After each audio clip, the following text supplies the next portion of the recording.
Getting to politics, Mika, former Vice President Joe Biden explained why he's not going to attack his fellow 2020 Democratic candidates running for president at a New Hampshire rally yesterday. You will never hear me speak ill of another Democratic candidate. And there's a simple reason for that.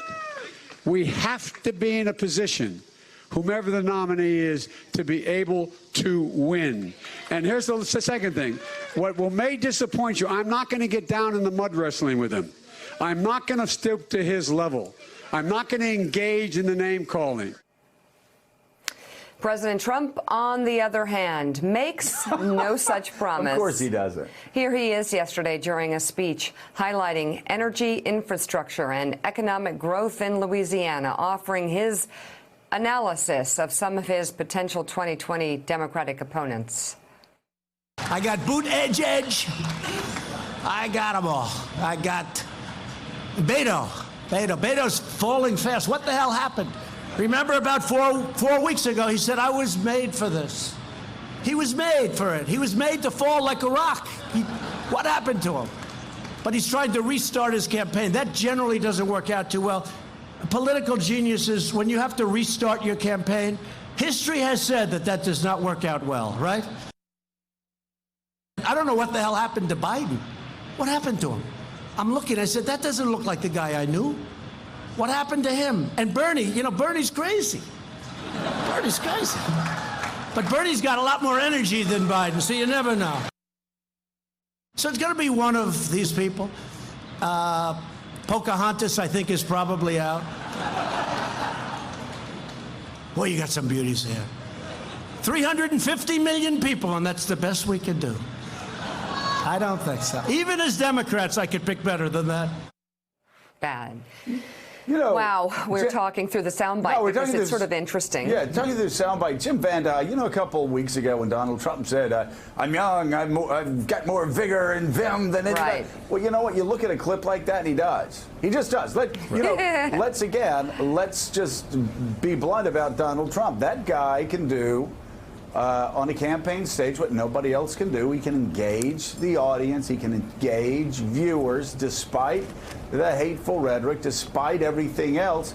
You can see that guy is gearing up for 2020. And yes, Democrats, he's going to be hard to beat because he does look like he's about 20 years younger than a lot of Democratic candidates. There's no doubt that he's good box office and he's funny up on stage. I thought the more interesting thing was Biden has really run a shrewd campaign since getting in. I've been sort of surprised by it, his ability to basically say, I'm the front runner. What he was doing there, saying, I'm not going to attack my fellow Democrats, was basically trying to inoculate himself by scaring them off from attacking him, from making it makes them then look petty when they come at the front runner. And the single biggest dilemma facing Democrats right now is, how do you take him out? How do you go after him? You have to do what Sanders is doing. If you want to win this, you can't be polite. Like Trump didn't win being polite. Someone's going to have to go after Biden, make a forceful case for why he wouldn't be a good president, or why he wouldn't be the most electable, or why he wouldn't be the best representative of Democrats as they stand today. And other than Sanders, no one's really doing it. And the longer that Biden can kind of float above it and his poll numbers keep to rise up, he's going to see a huge fundraising surge as a result of that. You're going to see more and more people rally around him. So he really has run a shrewd operation for the last couple of weeks. And other people have stumbled. Like, he has benefited from the fact that Beto has run not a good campaign. And when you're rebooting, like Trump is right, you're losing, and you're probably going to have a hard time getting that reboot off the ground. Yeah, you know, Mike, Biden is looking shrewd. You look at what Jim said. He allowed everybody to have their introduction to the public. There were some boomlets. Mayor Pete had a really remarkable start. He's got to figure out how to win black voters over, or he's not going anywhere. That seems to be his biggest challenge right now. But Joe Biden it's a brilliant move. I'm not going to attack any of my Democratic candidates. No, we can't do that. And he's sitting at 41, 42, 43%. Let me ask you, who in single digits is going to take the chance of taking themselves down to zero by attacking Joe Biden throughout their campaign? It is a losing proposition. And as long as Joe stays on script, as long as he reads a teleprompter, I mean, we're just at the start of the race, but this guy's in pole position, and it's going to be hard for any of these other candidates to attack the guy. Yeah, and there's no doubt about that, Joe. And you look at the race thus far, and it is extremely early. I mean, they're not even playing exhibition games yet. They're still in the practice field in spring training.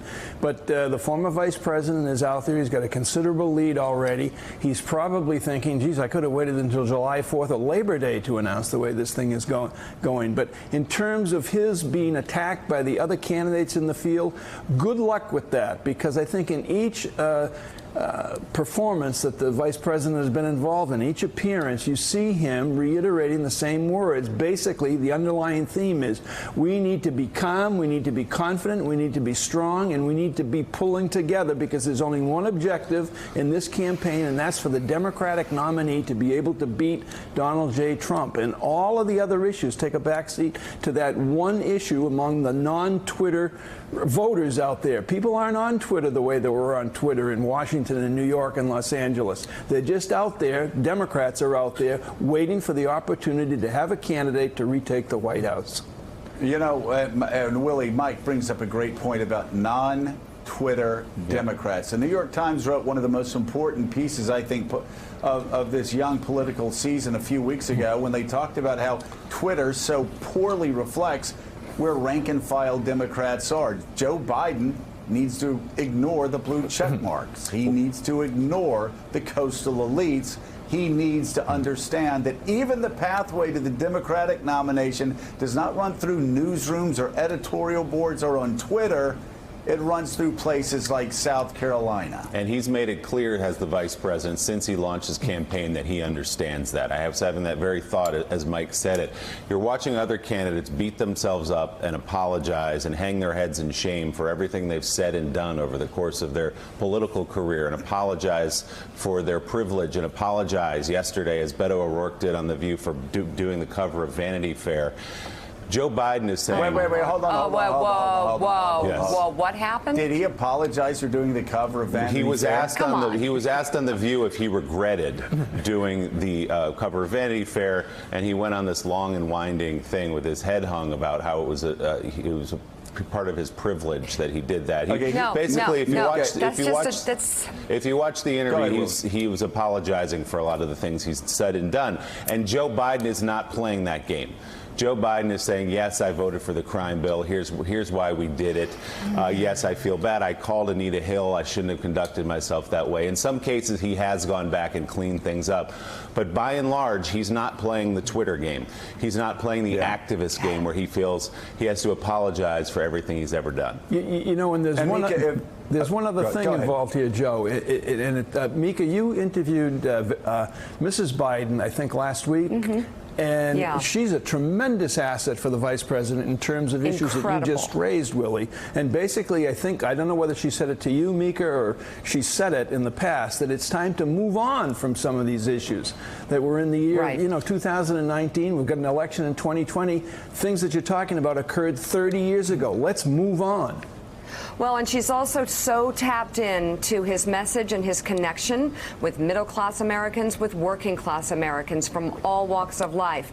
As a community college teacher, as a professor in the community college system, she wants so much for community colleges to be seen for what they are, a place for people who want a chance, a place for people who want a leg up. And she wants to work, she wants to continue doing that even if he becomes president. That's how committed she is to that, and I think it folds right into his very, very strong message. You know, it's so interesting that during the interview, Jill Biden said that many of her students did not even know that she was Second Lady of the United States when she was Vice President. She has that effect. She has not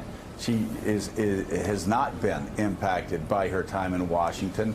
It's very, very impressive, just like Joe Biden. I do want to say, and I'm dead serious here, I have campaign advice for Beto if he's relaunching his campaign. It is this: Beto, stop apologizing. Do not apologize for being on Vanity Fair. Own it.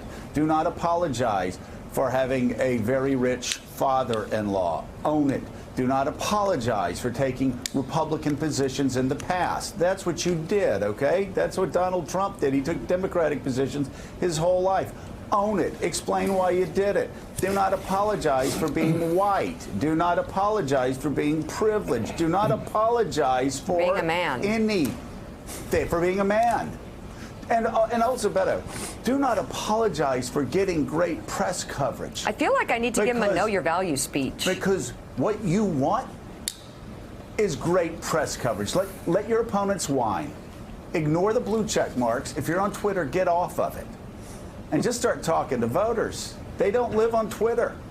They do not live on Twitter. Stop apologizing. Okay, all right. that is my free advice. Now you're paying people to give you advice. Let me tell you, it's bad advice. Still ahead. We're going to read. I'm giving you good advice. Sweetie, Stop apologizing and start acting strong. Oh, my God. That's what Democrats want as well as Republicans. Be strong. Don't apologize. They want somebody stepping in the ring that will beat Donald Trump. Boy, I've trained you well, Joe.